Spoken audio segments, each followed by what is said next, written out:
दोस्तों, स्वागत है आपका हमारे चैनल आर के वर्मा में। दोस्तों, काशी यात्रा में बुलाखीराम नाई ने अगले शहर में जो दृश्य देखा वह एक दैत्यनुमा आदमी और एक 12 वर्षीय बालक से संबंधित था। बुलाखी ने देखा कि बाजार में एक दैत्यनुमा आदमी भयभीत होकर भागा चला जा रहा था और एक लड़का जिसकी आयु लगभग 12 वर्ष रही होगी, एक जलती हुई लकड़ी लेकर उस दैत्यनुमा आदमी को पीटता जा रहा था। यह दृश्य देखकर उत्सुकता से भरा बुलाखी लौट आया। रात को उसने यह प्रसंग बताकर गंगाराम पटेल से इस रहस्य को जानने का आग्रह किया तो गंगाराम पटेल ने कहा, बुलाखी नाई सुन, यहाँ से कुछ कोस की दूरी पर एक गांव है द्रोमा। उस गांव में एक जाट रहता था। उसका नाम था रतिभान। रतिभान की किरण नाम की एक बेटी थी। किरण का विवाह इसी नगर में यहाँ के एक धनी मानी व्यक्ति संत सिंह के साथ हुआ था। भाग्य की विडंबना देखो कि 2 साल के बाद उसके पति का देहांत हो गया। किरण की गोद में उस समय 2 साल का एक बच्चा था जिसका नाम कुंवर सिंह था। पति की मृत्यु के बाद जब किरण का उसकी ससुराल में रहना मुश्किल हो गया तो वह अपने पुत्र को लेकर अपने पिता के पास चली आई। उसके पुत्र कुंवर सिंह का लालन पालन अपनी ननिहाल में ही हुआ। समय बीतता गया। कुंवर सिंह भी बड़ा हो गया और गांव के अन्य बच्चों के साथ बाहर खेलने के लिए जाने लगा। एक दिन एक बालक ने उसे बिना बाप का कहकर चिढ़ा दिया। तब उसने उस बालक की पिटाई कर डाली और घर आकर अपनी माता से आग्रह करने लगा कि वह उसके पिता का नाम उसे बताए, यह भी बताए कि इस समय वह कहाँ है। बेचारी किरण, वह अपने बेटे की बात सुनकर चुप हो गई। उसकी आंखों से आंसू बहने लगे। मां को रोता देखकर कुंवर सिंह उस दिन तो बाहर चला गया, लेकिन उस दिन के बाद वह बराबर अपनी माता से आग्रह करता रहा कि वह उसे उसके पिता का नाम और पता बता दे, पर हर बार उसकी मां हंसकर उसके प्रश्न को टाल देती थी। बुलाखी, एक दिन तो हद हो गई। कुंवर सिंह जब 12 वर्ष का हुआ तो एक दिन फिर उसके साथियों ने उसे बिना बाप का कहकर चिढ़ा दिया। उस दिन उसे अपनी माता पर बहुत क्रोध आया। वह घर पहुंचा और अपनी माता से बोला, मां, आज तुम्हें बताना ही होगा कि मेरे पिता कौन हैं। अगर तुमने यह बात मुझे न बताई तो मैं अपनी जीवन लीला ही समाप्त कर लूंगा। अपने लाडले की इस धमकी को सुनकर किरण घबरा गई, फिर भी उसने बात को संभालने की कोशिश की और कहा, बेटा, तुझे बताया तो कि इस समय मेरे पिता ही तेरे सरपरस्त हैं।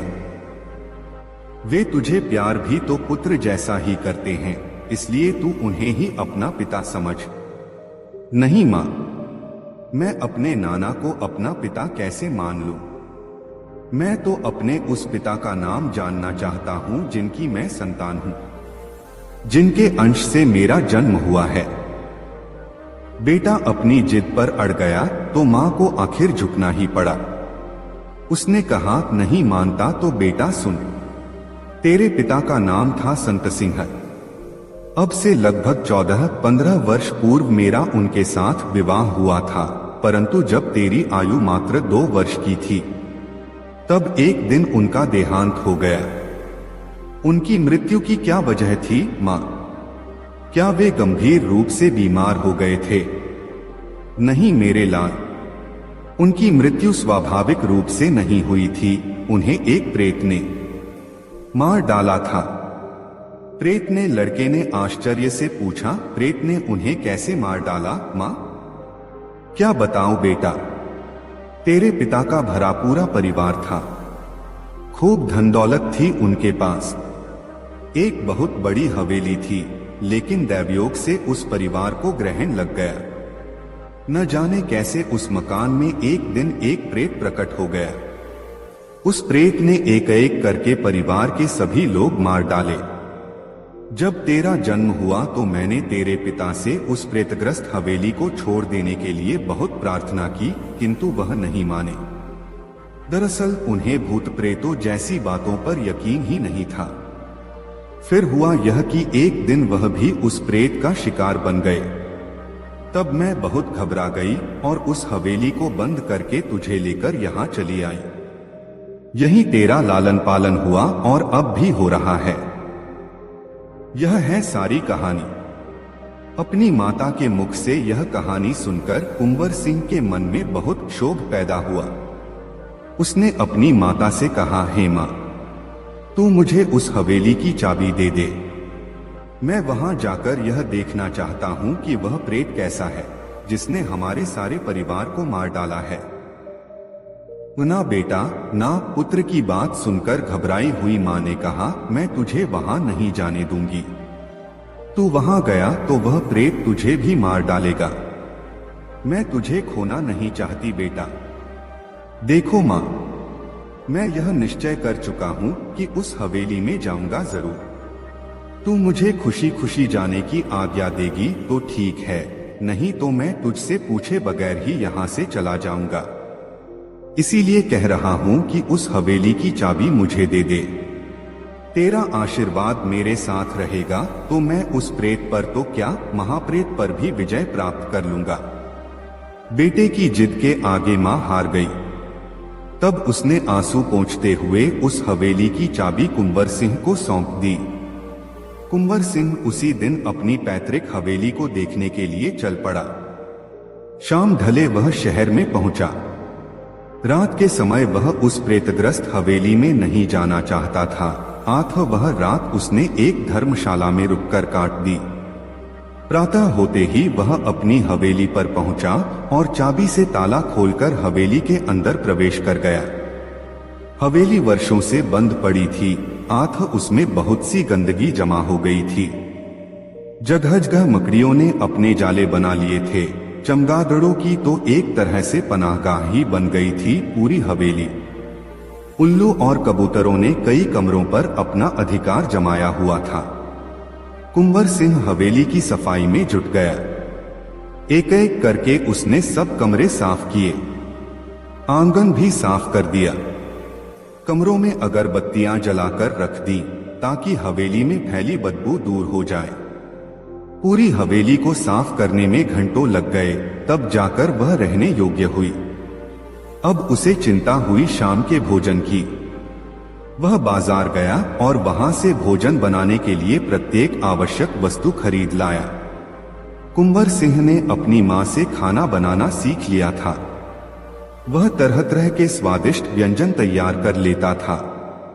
अतः अपने हुनर का उपयोग करते हुए उसने तरह तरह के व्यंजन तैयार किए। ऐसा करते करते दिन ढल गया और रात का अंधेरा फैलने लगा। तब उसने दीपक जलाकर प्रत्येक कमरे में रख दिए। दीपकों के प्रकाश में हवेली जगमगा उठी। कुंवर सिंह ने अपने लिए भोजन परोसा और उसे लेकर चौके में आ बैठा। अभी वह पहला ग्रास तोड़ना ही चाहता था कि वहां जैसे भूचाल आ गया। साय साय की आवाजें आने लगीं और पूरी हवेली दहल उठी। देखते ही देखते एक महाभयंकर प्रेत आंगन में आकर खड़ा हो गया। उस प्रेत को देखकर कुंवर सिंह पर तनिक भी प्रभाव न पड़ा। वह एकटक उस प्रेत की ओर देखने लगा। तभी प्रेत की घनगरज आवाज गूंजी, अरे लड़के, कौन है तू जो मेरे रहने के स्थान में निडर होकर आ बैठा है? कुंवर सिंह ने विनम्र स्वर में कहा, हे प्रेतराज, आप नाराज न हो। मेरा नाम है कुंवर सिंह और मैं किसी और जगह पर नहीं आया हूं।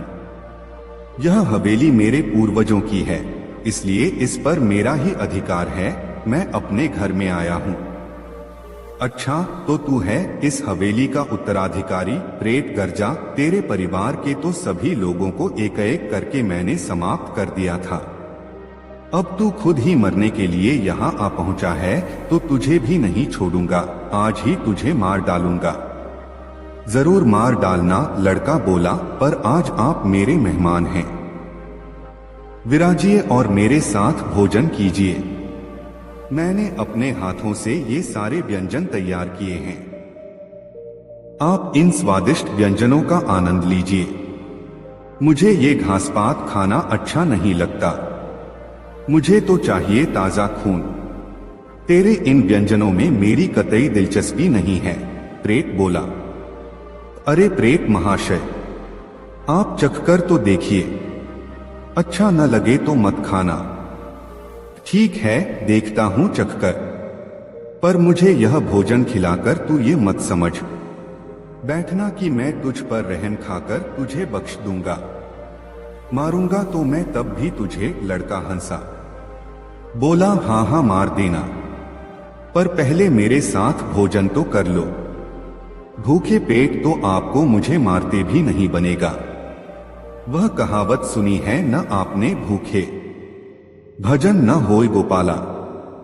लड़के, तू बहुत बोलता है। प्रेत थोड़ा सा नरम पड़ा। लापरोस देखूं कि वाकई खाना अच्छा बनाया है या सिर्फ अपने मुंह मियां मिट्टू बन रहा है। कुंवर सिंह ने तब उस प्रेत के लिए भी भोजन परोस दिया। भोजन वाकई स्वादिष्ट था। प्रेत ने ऐसा भोजन पहले कभी नहीं खाया था। उसने एक बार जो भोजन खाना शुरू किया तो सारा भोजन समाप्त करके ही दम लिया। खूब चटखारे ले लेकर प्रेत ने सारे व्यंजन खाए। जब वह पूरी तरह से तृप्त हो गया तो कुंवर सिंह ने पूछा, कहिए प्रेतराज, कैसा लगा मेरे हाथ का बनाया भोजन? बहुत बढ़िया, अति स्वादिष्ट। लड़के, तेरे हाथों में तो जादू है। कहां से सीखा तूने इतना बढ़िया खाना बनाना? प्रेत ने पूछा। मेरी मां ने सिखाया है मुझे, प्रेतराज, लड़के ने गर्व से कहा। अब मेरे लिए क्या आज्ञा है? क्या मैं स्वयं को पेश करूं ताकि आप मुझे खाकर संतुष्ट हो सकें? नहीं भई, प्रेत बोला, अब मैंने अपना इरादा बदल दिया है। तुम यहीं रहो मेरे दोस्त बनकर। मैं तुम्हें नहीं मारूंगा, पर प्रतिदिन तुम्हें मुझे ऐसे ही स्वादिष्ट व्यंजन बनाकर खिलाने होंगे। हाँ हाँ, क्यों नहीं, जरूर बनाकर खिलाऊंगा, लड़के ने उत्तर में कहा। तो बुलाखीराम, उस दिन से उस प्रेत और कुंवर सिंह में सुलह हो गई। दोनों उसी हवेली में रहने लगे। प्रेत दिन में तो अन्य प्रेतों के पास चला जाता था और रात को रहने के लिए हवेली में आ जाता था। लड़का यह जानने के लिए उत्सुक रहने लगा कि पता तो लगाऊं कि यह प्रेत दिन में कहां चला जाता है। एक रात उसने भोजन के समय उस प्रेत से पूछ ही लिया, प्रेतराज, आज मैं आपसे एक बात पूछना चाहता हूं, बताएंगे? पूछो, प्रेत ने विनोद भरे स्वर में कहा। आप सारे दिन कहां रहते हैं? अरे भाई, हम भूत प्रेतों की एक अलग ही दुनिया है। हमारे कार्य और क्षेत्र निर्धारित रहते हैं। मानवों की तरह हमें भी अपने उन कार्यों को निर्वहन करना होता है। आपके जिम्मे कौन सा कार्य है? आजकल मैं धर्मराज की सेवा में नियुक्त हूं। वह जैसा आदेश देते हैं मैं वैसा करता हूं। धर्मराज वही न जो हर प्राणी के कार्यों का हिसाब किताब रखते हैं और उसी के अनुसार उसे दंड अथवा पुरस्कार देते हैं। हाँ भाई, वही धर्मराज। तब तो प्रेतराज, उन्हें यह भी मालूम होगा कि किस व्यक्ति की आयु कितनी है, कितने दिन वह जीवित रहेगा और कब, किस दिन, किस घड़ी वह मरेगा। हाँ भाई हाँ, उन्हें सब कुछ मालूम होता है। पर तुम ये सब बातें किस लिए पूछ रहे हो? प्रेतराज, मुझे यह जानने की बहुत उत्सुकता है कि मेरी आयु कब तक की है। मैं कितनी उम्र तक जीवित रहूंगा।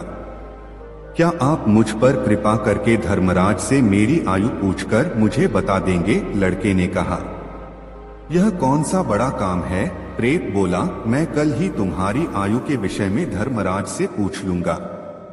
दूसरे दिन जब प्रेत ने धर्मराज से पूछा तो उन्होंने अपने बही खाते खोलकर कुंवर सिंह की आयु बता दी। रात को प्रेत ने आकर लड़के को बता दिया कि धर्मराज ने तुम्हारी आयु 75 वर्ष बताई है। यह सुनकर लड़का बोला, प्रेतराज, मेरी आयु बताकर आपने मुझ पर बड़ा एहसान किया है। इसके लिए मैं आपका बहुत आभारी हूं। अब मेहरबानी करके मेरा एक काम और कर दीजिए। हाँ ही बोलो, कौन सा काम है वह? आप धर्मराज से यह पूछकर आइए कि क्या मेरी मृत्यु इतनी आयु से पहले या बाद में भी हो सकती है। तब प्रेत ने धर्मराज से पूछकर उसे यह बात भी बता दी। उसने लड़के से कहा, धर्मराज ने कहा है कि ईश्वर ने जितनी आयु जिस व्यक्ति को दी है उतने वर्ष तक वह निश्चित ही जीवित रहता है। इसमें न तो एक पल को बढ़ाया जा सकता है और न एक पल कम किया जा सकता है। यही ईश्वर का अटल नियम है। इसमें फेरबदल की तनिक भी गुंजाइश नहीं है। इतना सुनना था कि कुंवर सिंह के चेहरे के भाव बदल गए। उसने चूल्हे से एक मोटी सी जलती हुई लकड़ी निकाल ली और उस लकड़ी को प्रेत के मुंह पर दे मारा। फिर वह गरज कर बोला, अरे मूर्ख प्रेत, जब विधाता भी समय से पहले मुझे नहीं मार सकता तो तू कैसे मुझे मारेगा? ठहर जा दुष्ट, आज मैं तेरा नामो निशान ही मिटाए देता हूं। आज मैं तुझसे अपने उन सब परिवारजनों की हत्या का बदला चुकाता हूं जिनकी तूने हत्या की है। ऐसा कहकर वह जलती लकड़ी लेकर उस प्रेत पर टूट पड़ा। प्रेत इस अप्रत्याशित घटना से इतना घबरा उठा कि वह वहां से भाग छूटा, लेकिन लड़के ने उसका पीछा न छोड़ा। अब आगे आगे वह प्रेत और पीछे जलती लकड़ी हाथ में लिए वह लड़का। लुकाछिपी का खेल शुरू हो गया। इतनी कहानी सुनाकर पटेल ने थोड़ा विराम लिया और फिर आगे बोले, बुलाखी, आज तू जिस दृश्य को देखकर आया है वह यही दृश्य था। भागने वाला भयानक प्राणी था वही प्रेत, और जो लड़का जलती लकड़ी लिए उसका पीछा कर रहा था वह कुंवर सिंह ही था। अब तो तेरी जिज्ञासा शांत हो गई ना? हाँ पटेल जी, मुझे मेरे प्रश्न का उत्तर मिल गया। अब आप भी सोइए और मैं भी सोता हूं। कल प्रातः फिर से यात्रा पर चलना है। बुलाखी ने पटेल का ही वाक्य दोहरा दिया। पटेल की हंसी छूट गई। बोले, बहुत खूब, तो मेरा वाक्य मुझ पर ही लागू कर दिया। तू भी बुलाखी आजकल बहुत विनोदी बन गया है। दोनों ने पैर पसार लिए और चादर तानकर सो गए। दोस्तों, वीडियो को एक लाइक जरूर करें। दोस्तों, प्रातःकाल गंगाराम और बुलाखी ने सुबह उठकर अपना नित्य कर्म किया और नित्य की भांति नाश्ता कर अपना सब सामान संभाला और मारवाड़ से उन्होंने मेवाड़ की ओर प्रस्थान किया। मेवाड़ राज्य राजधानी राज्यों में अति प्रसिद्ध राज्य है। यहाँ एक समय राणा वंश का राज्य था। इस क्षेत्र में पर्वत अधिक है। यहाँ रास्ता कंकरीला तथा पथरीला है। यहाँ सबसे प्रसिद्ध नगर चित्तौड़ है, जो कि कभी राज्य की राजधानी था। गंगाराम और बुलाखी सायंकाल चलते चलते चित्तौड़ नगर में आए। उन्होंने देखा कि चित्तौड़ नगर गंभीरी नदी के तट पर बसा हुआ है। चित्तौड़ का किला भारत के सभी किलों में बड़ा है, जो कई मील में बना हुआ है। किले के 7 दरवाजे हैं। पांडव पोल, भैरव पोल, हनुमान पोल, गणेश पोल, नारेला, लक्ष्मण द्वार तथा राम द्वार है। 7वां दरवाजा ही राम द्वार है। यहीं से किले के अंदर प्रवेश करते हैं। किले के भीतर पद्मिनी का महल, रतन सिंह का महल, फतेह सिंह का महल, शिव मंदिर, काली मंदिर, मीराबाई का मंदिर, जैन मंदिर, विजय स्तंभ तथा 4 भुजा आदि के प्रसिद्ध मंदिर तथा कुछ बावड़ी और कुंड आदि हैं। सब स्थानों को देखने के बाद वह दोनों गंभीरी नदी के तट पर एक बड़े वृक्ष के नीचे ठहरे। यहाँ और बहुत से यात्री भी ठहरे हुए थे। गंगाराम ने बुलाखी को सामान खरीदने को रुपए दे दिए। वह खाने का सामान लेने के लिए शहर में आया।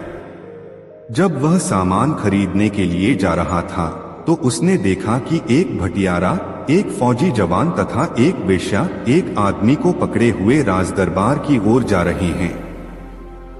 यह तीनों कह रहे थे कि यह आदमी बड़ा ठग है, इसने हम सबको ठगा है। आज मुश्किल से पकड़ा गया है। इसे राजा के यहाँ ले जाकर सजा दिलाएंगे। उनके साथ बहुत भीड़ थी। यह सब देखता हुआ वह सामान खरीदने चला गया और कई दुकानों से जाकर सामान खरीदा। जब सामान खरीदकर वापस आया तो देखा नगर निवासियों के साथ वह ठग आजादी से घूमता आ रहा था। लोगों से पूछने पर पता चला कि इसने भी राजा के सामने सब अपराध स्वीकार कर लिया था। फिर भी इसे निर्दोष कहकर छोड़ दिया गया। यह सुनकर उसे बड़ा आश्चर्य हुआ कि अपराध स्वीकार कर लेने के बाद राजा ने उसे बिना दंड दिए क्यों छोड़ दिया। यह विचार करता हुआ वह गंगाराम पटेल के पास आया, सामान सामने रखकर बोला कि मेरी राम राम लो, मैं घर चला। पटेल जी बोले, तुमने जरूर कोई चरित्र देखा है, पहले खाना तो बनाओ, फिर मैं तुम्हारी बात का जवाब दूंगा। पटेल की यह बात सुनकर बुलाकी जल लाया। बर्तन साफ किए, उसके बाद उन्होंने मिलजुल कर खाना बनाकर खाया। फिर बुलाकी ने पटेल जी का बिस्तर लगा दिया, हुक्का ताजी करके उनके सामने रखा। जब तक पटेल जी हुक्का पीकर आराम करने लगे तब तक बुलाकी ने बर्तन साफ कर सब सामान संभाल कर रखा। फिर वह पटेल जी के पैर दबाने लगा और पटेल जी से बोला, आपने मेरी बात का उत्तर देने को कहा था तो अब उत्तर दीजिए। जब पटेल जी ने कहा कि पहले अपनी आज की देखी हुई अजूबी बात तो सुनाओ। बुलाकी की सारी बात सुनकर गंगाराम पटेल बोले कि मैं बात कहूं तो तुम हुकारा देते रहना। पटेल जी बोले, सुनो, एक जाट बहुत गरीब हो गया था। उसके पास जब कुछ नहीं रहा तो वह अपनी टूटी हंडिया और थोड़े से चावल बांधकर अपने घर से चल दिया। चलते चलते एक सराय में जाकर ठहरा और भटियारी से कहा कि हमारे यह चावल हमारी हंडिया में ही बनाना, मैं जब तक घूम कर आ रहा हूं। भटियारी ने उस छोटी सी हंडिया में चावल पकने रख दिए। वह आदमी कहीं बाहर नहीं गया, उसी के घर में छिपकर बैठ गया और भटियारी को छुपे छुपे देखता रहा। जब चावल पक गए तो भटियारी का लड़का बोला, थोड़े चावल मुझे दे दो। भटियारी ने 2 चम्मच चावल उसे खाने को दे दिए। थोड़ी देर बाद दूसरा लड़का आया, उसने भी भटियारी से चावल मांगे। भटियारी ने 2 चम्मच चावल उसे भी दे दिए। वह भी खाकर चला गया। वह आदमी यह सब देखता रहा, फिर निकलकर बाहर आया और भटियारी से चावल खाने को मांगे। भटियारी ने उसकी हंडिया उसके सामने लाकर रख दी। उसने हंडिया को कान से लगाया और बोला, अरे चुप भी हो जा। भटियारी ने बस 2-2 चम्मच चावल अपने दोनों लड़कों को ही तो दिए हैं, ज्यादा तो नहीं दिए। इतना कहकर हंडिया में से चावल प्लेट में रखकर खा लिए। जब वह चावल खा चुका तो भटियारी बोली कि तुम यह क्या कर रहे थे। भटियारी ने दोनों लड़कों को 2-2 चम्मच चावल दिए। इतनी सुनकर वह आदमी बोला, दोहा, हंडिया जादू की भरी, कहती है सब हाँ। चोरी सारी कान में, बतलाती तत्काल। जब उस आदमी की यह सुनी तो भटियारी ने सोचा कि यह हंडिया तो वास्तव में जादू की है। मैंने जो चावल निकाले वह इसने बता दिए, मेरे यहाँ तो अधिक चोरी होती है। अगर यह हंडिया मुझे मिल जाए तो मैं चोरी का पता लगा लिया करूंगी। ऐसा विचार कर वह कहने लगी, दोहा, हंडिया दे दे, यह मुझे होए बड़ा एहसान। इसकी कीमत अभी मैं नगद करूं भुगतान। भटियारी की यह बात सुनकर हंडिया का मालिक बोला, दोहा, 100 रुपया का मोल है, सुन भटियारिन बात, लेना जो चाहे इसे 100 रुपया धर हाथ। भटियारिन को हंडिया से मोह हो गया था। उसने 100 चांदी के रुपए लाकर उसे दिए और हंडिया अपने हाथ में ले ली। वह आदमी 100 रुपए लेकर वहां से बड़ी जल्दी चला गया। इतने में ही भटियारी का पति आया तो भटियारी ने उसे हंडिया दिखाई और कहा कि यह 100 रुपए में खरीदी है। भटियारिन की बात सुनकर भटियारे को क्रोध हो गया और बोला, यह फूटी हंडिया 100 की बताती है। उसने उठाकर वह हंडिया जमीन पर दे मारी तो वह टुकड़े टुकड़े हो गई। उस भटियारी ने उसे चोरी बताने वाली करामात बताई तो भटियारा बोला वह कोई ठग था जो तुझे 100 रुपए में फूटी हंडिया देकर ठग ले गया है। अब मैं जाता हूँ, उसे पकड़कर रुपए वसूल कर लूंगा। यह कहकर भटियारा लाठी ले लोगों के बताए हुए रास्ते पर उस ठग की तलाश में जंगल की ओर चल दिया। ठग 100 रुपए लेकर जंगल के रास्ते जा रहा था कि एक रीछ ने उसे देखा और रीछ उसके पीछे दौड़ा। वह भागकर एक पेड़ की ओट में हो गया। पेड़ के दूसरी ओर से रीछ ने उसे पकड़ने को अपने हाथ बढ़ाए, परंतु उस आदमी ने रीछ के दोनों हाथ पकड़ लिए। बीच में ही पेड़ था। रीछ और वह आदमी पेड़ के चारों ओर घूम रहे थे। वह आदमी सोचता था कि यदि मैं रीछ के हाथ छोड़ दूंगा तो रीछ अवश्य मुझे मार डालेगा। इतने में उसकी अंटी से 20 रुपए निकलकर पेड़ के इधर उधर गिर गए। उसी समय घोड़े पर सवार एक फौजी जवान उधर से निकला। उसने रीछ और उस आदमी को पेड़ के चारों ओर घूमते देखा तो वह समझ गया कि रीछ इसे मार डालेगा। यह विचार कर उसने अपनी बंदूक रीछ को मारने को उठाई। यह देखकर आदमी बोला, दोहा रीछ पालतू तू है मेरा, सुनो लगाकर कान। मनमानी देता है रकम, देखो स्वयं प्रमाण। यह रुपया अकेले में निकालता है। तुमको आया हुआ देखकर इसने रुपया देना बंद कर दिया है। अब तक तो मैं सैकड़ों रुपया पैदा कर लेता। घोड़े के सवार ने जब यह बात सुनी और 20 रुपए पड़े भी देखे तो उसने समझा कि वास्तव में रीछ करामाती है। रुपया इसके पेट में भरे हैं। अगर यह मुझे मिल जाए तो मैं मनमानी रकम कमा लूं। यह विचार कर कहने लगा, दोहा मुझको दे दे रीछ, यह मैं बतलाऊं तो रुपए की है इस समय बहुत जरूरत मोर। उस आदमी ने जब घुड़सवार की यह बात सुनी तो कहने लगा कि यदि तुम रीछ चाहते हो तो 400 रुपए और अपना घोड़ा मुझे दे दो, मैं तुम्हें रीछ के हाथ पकड़ा दूंगा। मेरे चले जाने के बाद जितना रुपया चाहो तो रीछ से निकलवा लेना। हाँ, जो यह 20 रुपए जमीन पर पड़े हैं इन्हें भी मैं ले जाऊंगा। सवार के पास 300 रुपए थे। कहने लगा कि मेरे पास सिर्फ 300 रुपए हैं, तुम मुझे रीछ दे दो। उसने घुड़सवार की बात मान ली। फौजी ने घोड़े से उतरकर 300 रुपए जमीन पर रख दिए और उसने रीछ के हाथ कसकर पकड़ लिए। उस आदमी ने रीछ को छोड़ने के बाद 300 रुपए और 20 रुपए जो जमीन पर पड़े थे उठाए और घोड़े पर चढ़कर भाग गया। अब फौजी जवान रीछ के हाथ पकड़े पेड़ के चारों ओर घूम रहा था। जब रीछ से 1 रुपया भी ना निकला तो वह अपनी भूल पर पछताया। अगर रीछ को छोड़ता है तो रीछ उसे मार डालेगा। इस कारण वह उसके हाथ पकड़े पेड़ के चारों ओर घूमता रहा। इतने में वह भटियारा बोला, वह आदमी जो तुम्हारा घोड़ा और रुपया ले गया बड़ा ठग है। हमारे यहाँ 100 रुपए में फूटी हंडिया दे आया है। तुम यह तो सोचो कि रीछ के पेट में रुपया कहां से आए। यह कहकर उसने अपनी लाठी से रीछ को मार डाला और फौजी के प्राण बचाए। अब वह भटियारा तथा फौजी दोनों उसको पकड़ने के लिए घोड़े के पांव के निशान देखते हुए चल दिए। उधर वह ठग घोड़े पर सवार होकर दूसरे शहर में शाम के समय एक तवायफ के यहाँ सराय में जा ठहरा। उसने घोड़े को 2 सेर दाना खिलाया और तवायफ से कहा, तुम सुबह मेरे घोड़े की लीद मत फिंकवाना। उसने 4 बजे रात को उठकर घोड़े की लीद में 200 रुपए मिला दिए और सवेरे उठकर तवायफ के सामने पानी मांगकर लीद को धोना शुरू किया।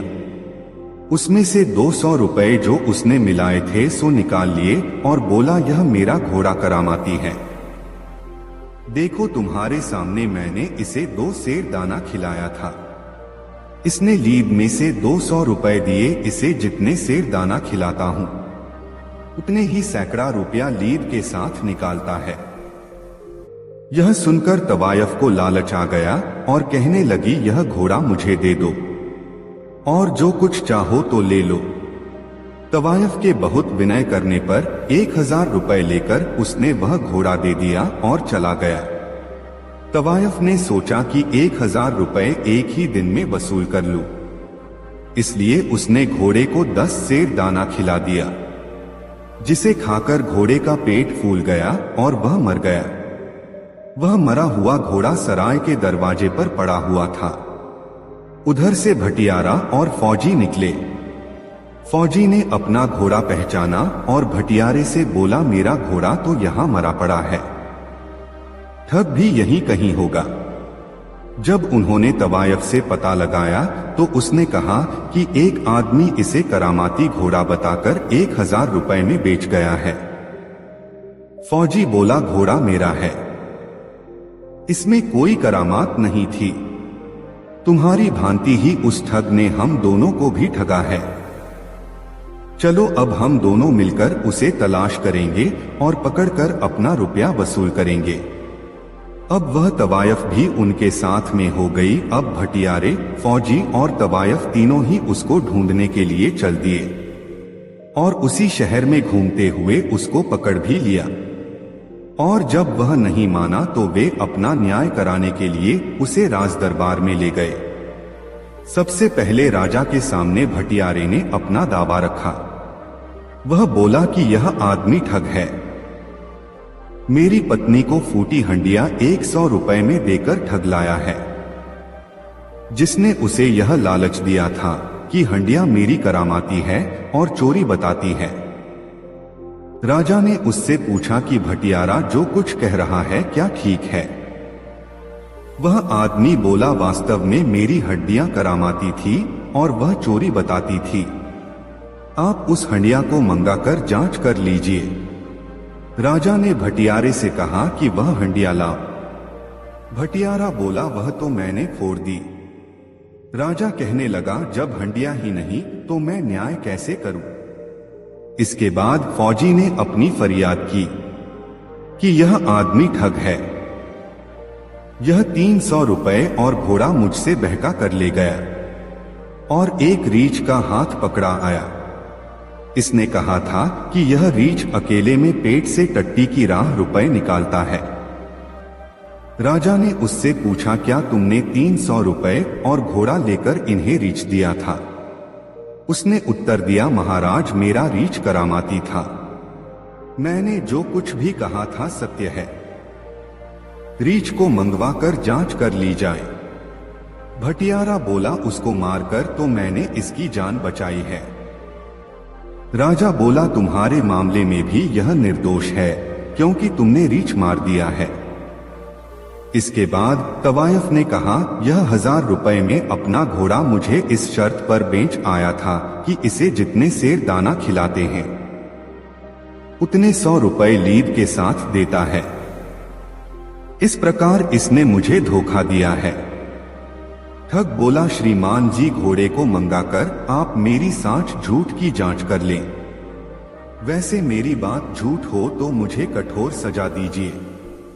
राजा के पूछने पर तवायफ ने बताया कि घोड़ा तो मर गया है। राजा ने कहा, बिना घोड़े के फैसला क्या करूं? हे बुलाखी नाई, तुम इसी ठग को देखकर आए हो, जिसे सबूत ना मिलने पर राजा ने निर्दोष छोड़ दिया। अब रात अधिक हो गई है, सवेरे जल्दी जागना है, इसलिए अब सो जाओ। दोस्तों, गंगाराम पटेल और बुलाखीराम नाई की यह मजेदार कहानी आपको कैसी लगी कमेंट बॉक्स में जरूर बताएं। दोस्तों, शाम होने पर दोनों एक नए नगर में ठहरे। उन्होंने नगर के बाहर एक मनोरम स्थान में अपना डेरा जमाया।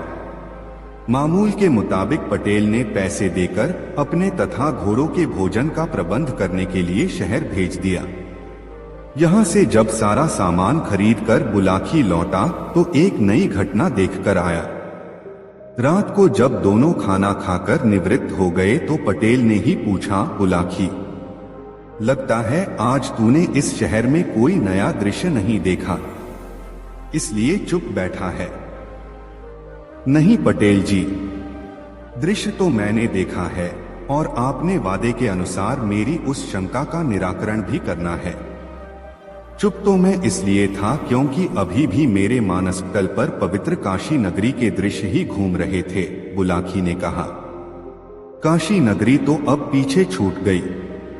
अब वर्तमान में लौट आ और मुझे बता कि आज तूने क्या देखा। पटेल बोले, पटेल जी, आज जब मैं बाजार से सामान खरीदकर वापस लौट रहा था तो मैंने एक चौराहे पर एक स्त्री को जंजीरों से बंधे हुए देखा। जो भी राहगीर उधर से गुजरता उस स्त्री के सिर में 5 जूते लगाता, तभी वह आगे बढ़ता था। मेरे लिए यह एक कौतूहल की बात है। कृपया इसका रहस्य मुझे बताइए। तो सुन बुलाखीराम, पटेल ने कहा, इस घटना के पीछे एक कहानी है जो इस प्रकार है। इस नगर के राजा का नाम चंद्रदत्त है। उसकी 3 रानियां थीं, माला, रूपा और पद्मा। माला सबसे बड़ी थी, अतः उसे पटरानी का पद प्राप्त था। राजा के कोई संतान नहीं थी। वह संतान प्राप्ति के लिए बहुत उत्सुक था।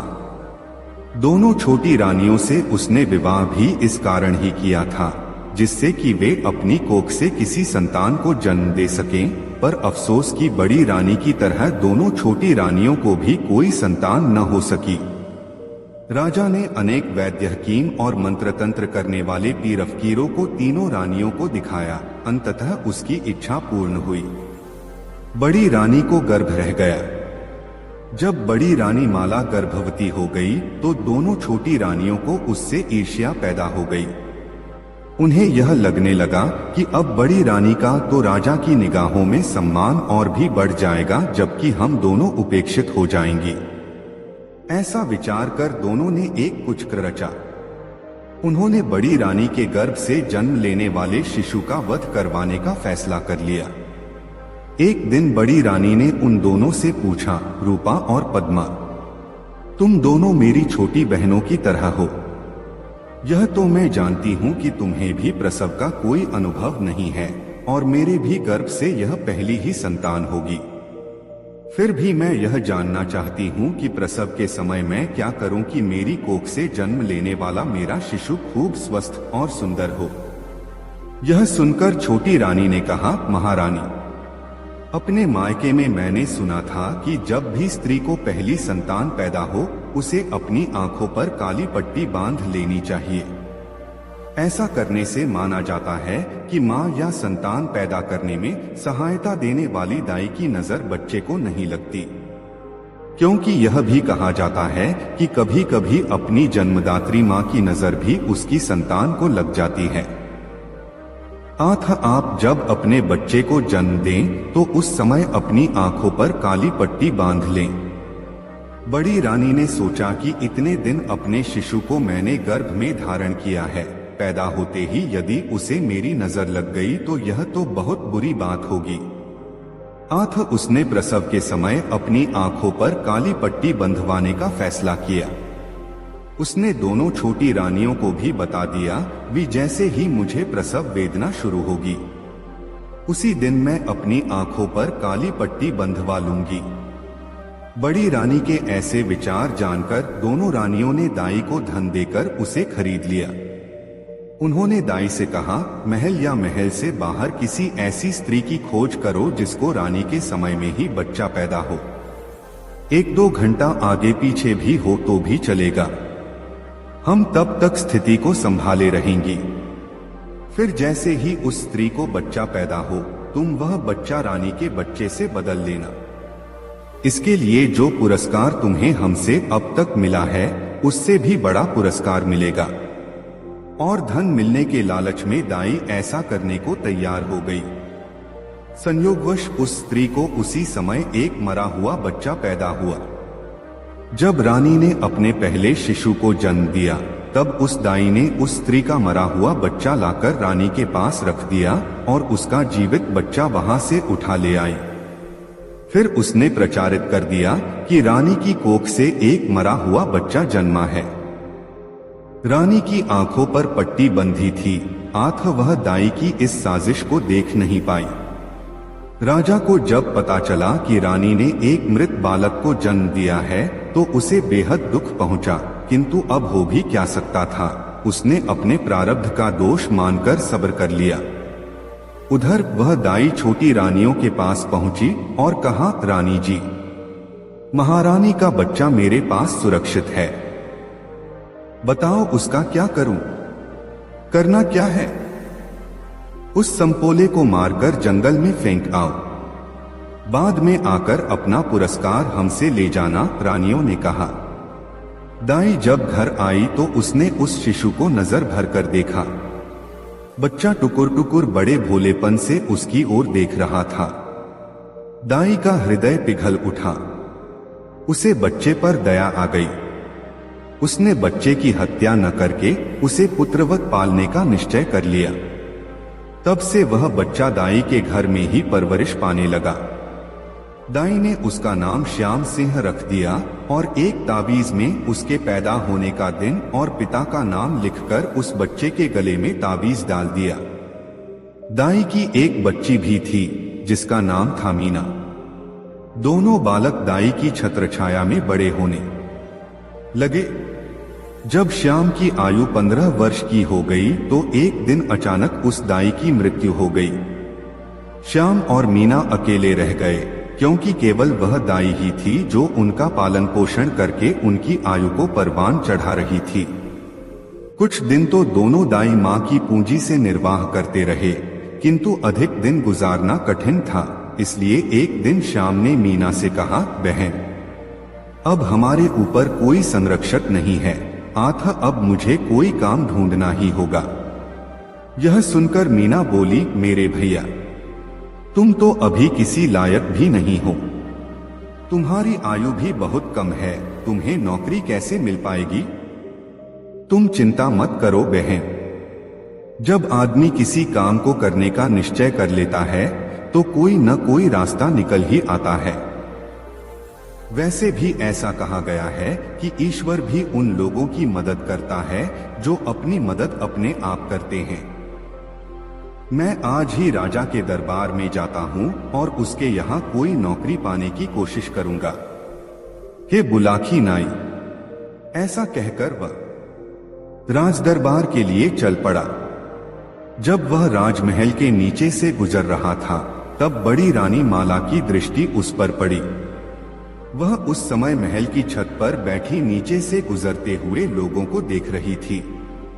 श्याम को देखकर न जाने कैसे उसके मन में उसके प्रति ममता पैदा हो गई। उसे ऐसा लगने लगा जैसे वह लड़का उसका अपना बेटा ही हो। उधर श्याम की दृष्टि भी ऊपर उठी और जैसे ही उसकी निगाहें रानी से मिली तो उसके मन में भी रानी के प्रति आदर के भाव पैदा हो गए। खैर, वह राज दरबार में पहुंचा और अपने घर के हालात बताकर और राजा को यह समझाकर कि उसकी माता भी राजा के महल में दाई का काम कर चुकी थी। जब राजा से किसी नौकरी का आग्रह किया तो राजा ने उसे अपने यहाँ पहरेदार के रूप में नियुक्त कर लिया। इस प्रकार श्याम राजा का व्यक्तिगत सेवक बनकर राजा के महल में प्रवेश पा गया। श्याम ने शीघ्र ही अपनी सेवाओं से राजा का मन मोह लिया। राजा उसे बहुत चाहने लगा। अब वह जहां भी जाता सेवक के रूप में श्याम को जरूर ले जाता। इस तरह धीरे धीरे करके 5 वर्ष व्यतीत हो गए। श्याम 20 वर्ष का एक कड़ियल जवान बन गया। एक बार राजा उसे अपने साथ लेकर वन में शिकार खेलने गया। वहां जंगल में एक सिंह को देखकर राजा ने अपना घोड़ा उसी दिशा में दौड़ा दिया।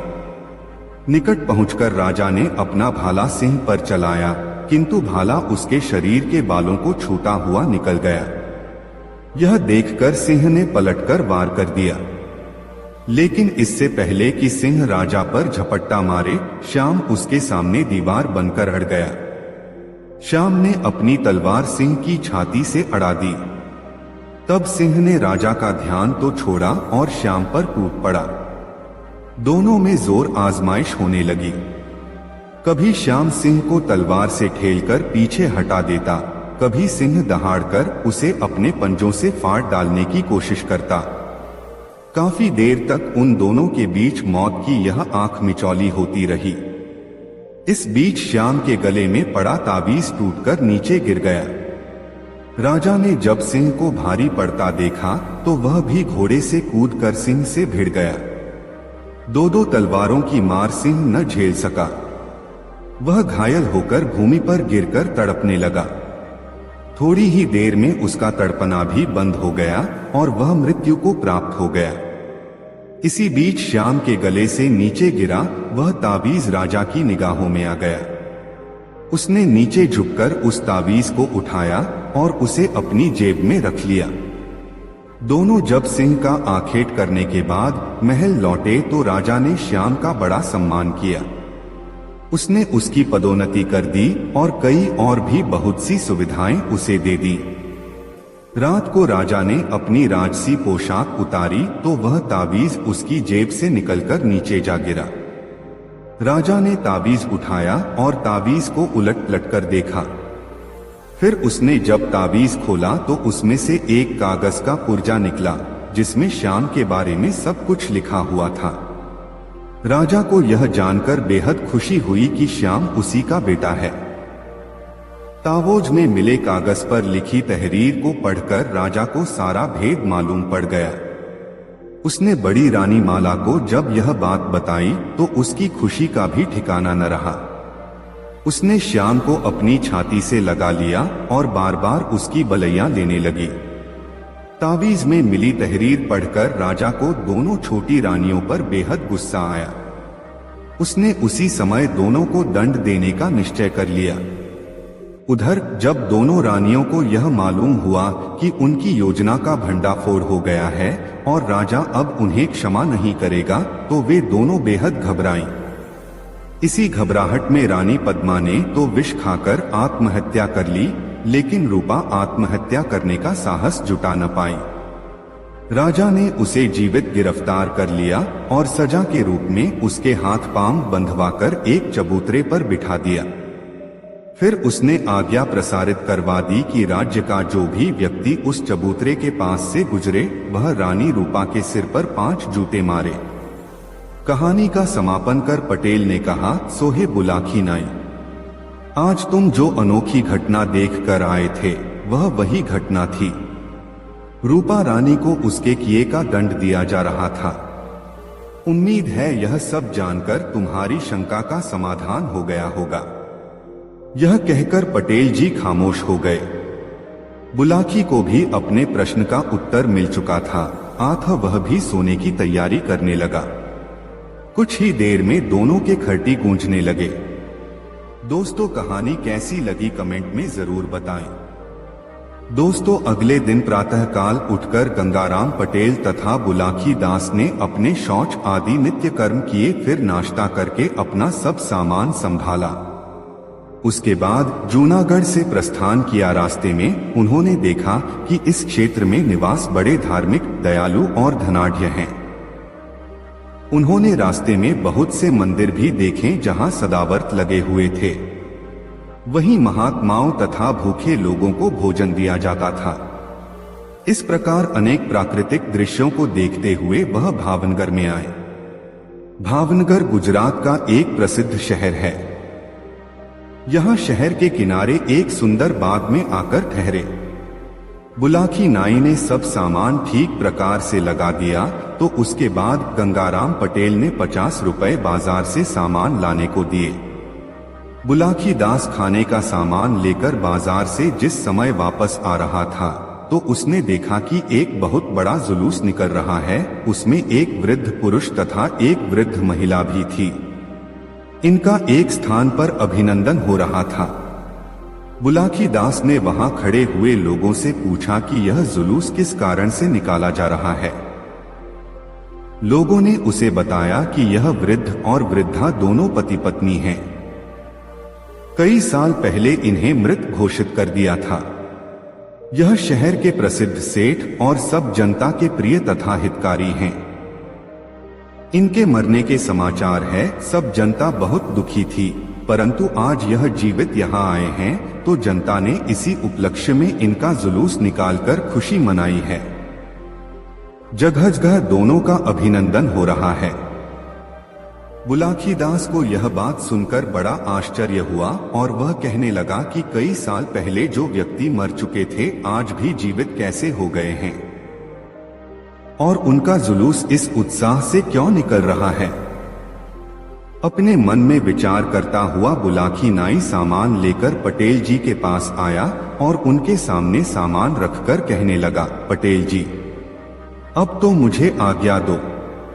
इतनी सुनकर गंगाराम पटेल कहने लगे कि मालूम होता है तुम कोई अजूबा चरित्र देखकर आए हो, तभी यह बात कह रहे हो। अब तुम पहले तो खाना बनाओ खाओ, रोज की भांति सोते समय मैं तुम्हारी बात का जवाब दूंगा।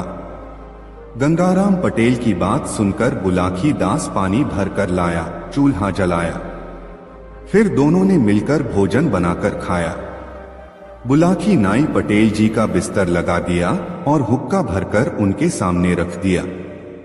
फिर बर्तन साफ कर अपना सब सामान ठिकाने पर लगाया और पटेल जी के पैर दबाने लगा और पटेल जी से बोला कि आपने कहा था कि सोते समय जो भी बात है उसका जवाब दूंगा, अब जवाब दो। इतनी सुनकर गंगाराम पटेल बोले, बताओ तुमने आज क्या अनोखी बात देखी है। इतना सुनकर बुलाखी नाई बाजार में देखा हुआ वह दृश्य बयान कर दिया। इतनी बात बुलाखी नाई ने सुनकर गंगाराम पटेल, देखो फौज में नक्कारा और बात में हुकार जरूरी है, सो तुम जब हंकारा देते रहोगे तब तक मैं बात कहूंगा, जब हुकारा देना बंद कर दोगे तो मैं भी बात बंद कर दूंगा। यह कहकर गंगाराम पटेल बात कहने लगे और बुलाखी नाई हुकारा देने लगा। गंगाराम पटेल जी बोले, इस नगर में एक समय सेठ जीवनलाल रहते थे। चंपा नाम की उनकी पत्नी थी। वह दोनों वृद्ध हो गए थे, परंतु उनके कोई संतान नहीं हुई थी। संतान के दुख में वह दुखी रहते थे। एक दिन चंपा अपने पति से कहने लगी, दोहा अब तक मेरे हैं प्रभु, हुई नहीं संतान, ब्याह दूसरा कीजिए भली करे भगवान।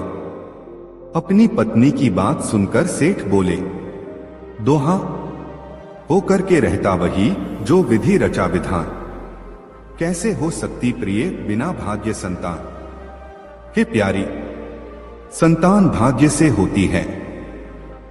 यदि मैं दूसरा ब्याह कर लूं और फिर भी संतान ना हो तो क्या होगा, इसलिए ऐसे ही रहना ठीक है।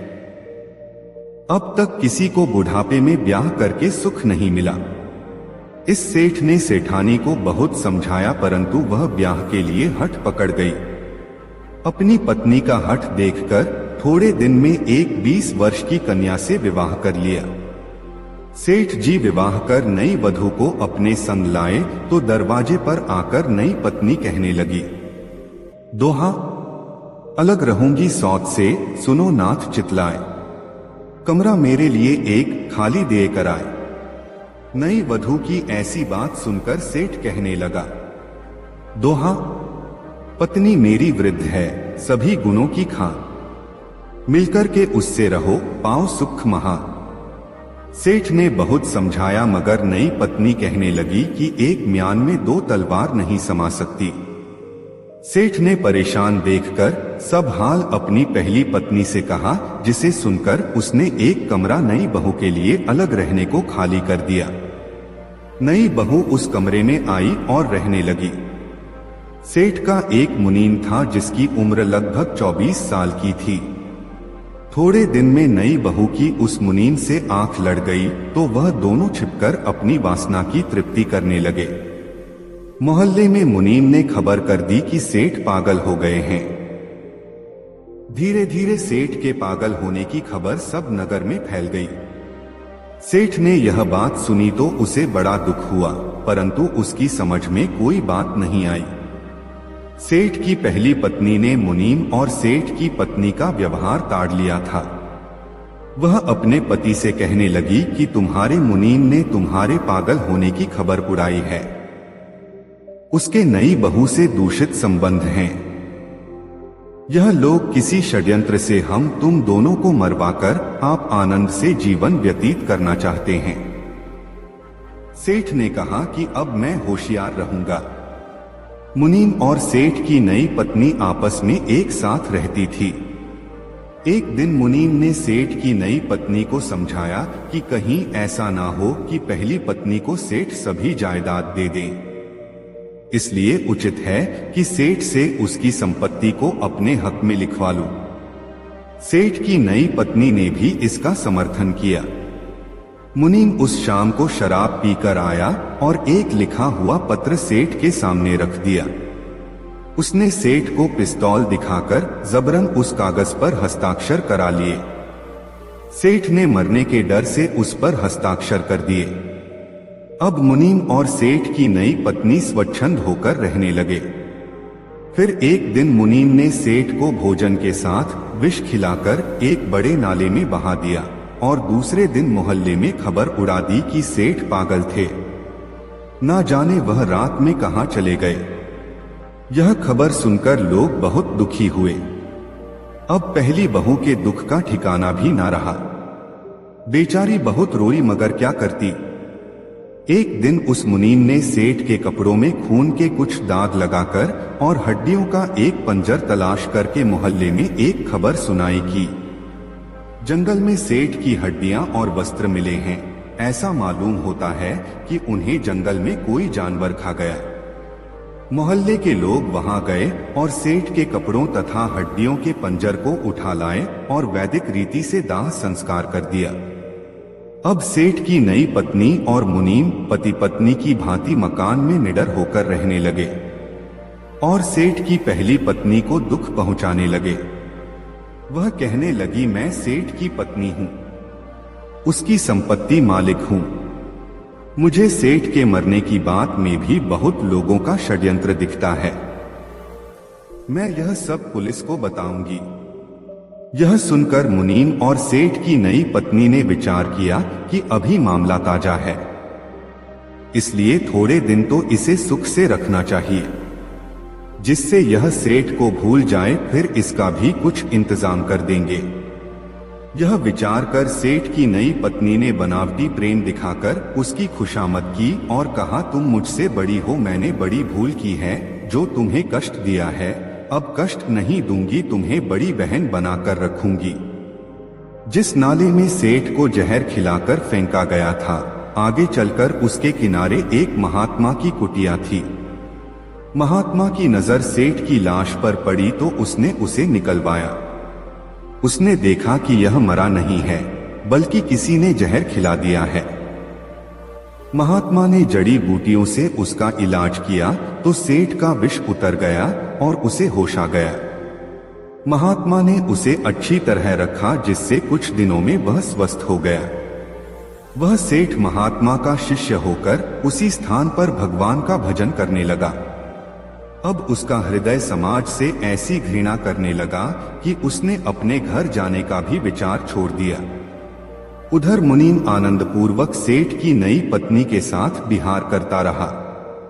एक दिन उसने पहली पत्नी को भी विष देकर नौकर से रात में उसी नाले में फिंकवा दिया और महल में खबर कर दी कि सेठ की मृत्यु से दुखी होकर उसकी पत्नी भी ना जाने कहां चली गई है।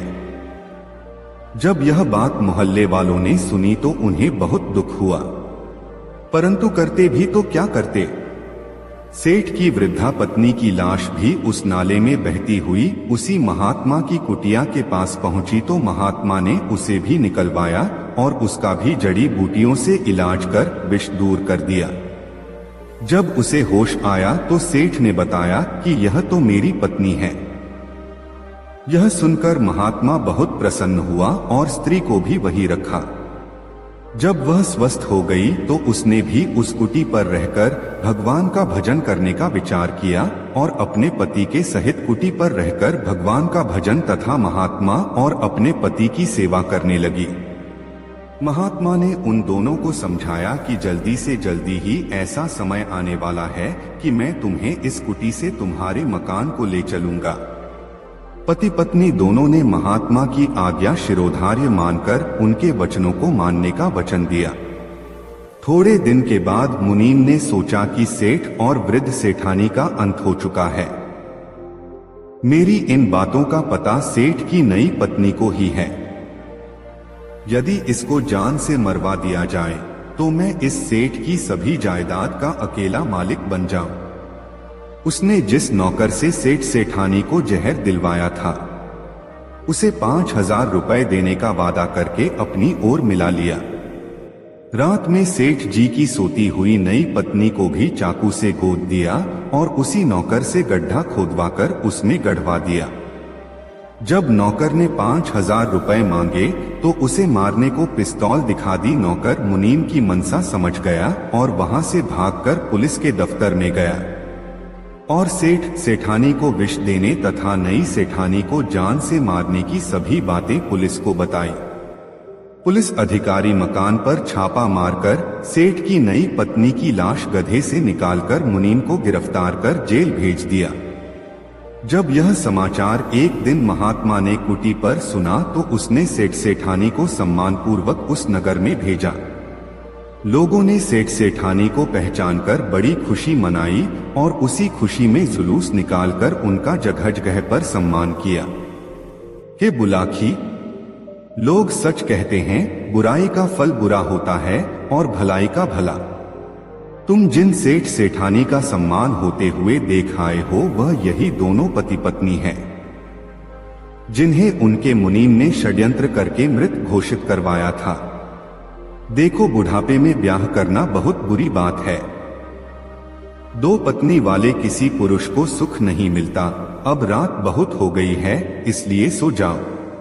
दोस्तों, यह कहानी आपको कैसी लगी कमेंट में जरूर बताएं। ऐसी और नई मजेदार कहानी सुनने के लिए हमारे चैनल RK वर्मा को सब्सक्राइब जरूर कर लें और यह वीडियो अपने मित्रों को जरूर शेयर करें। वीडियो देखने के लिए आपका बहुत बहुत धन्यवाद। मिलते हैं किसी अगले वीडियो में, तब तक के लिए जय श्री राधे राधे। धन्यवाद।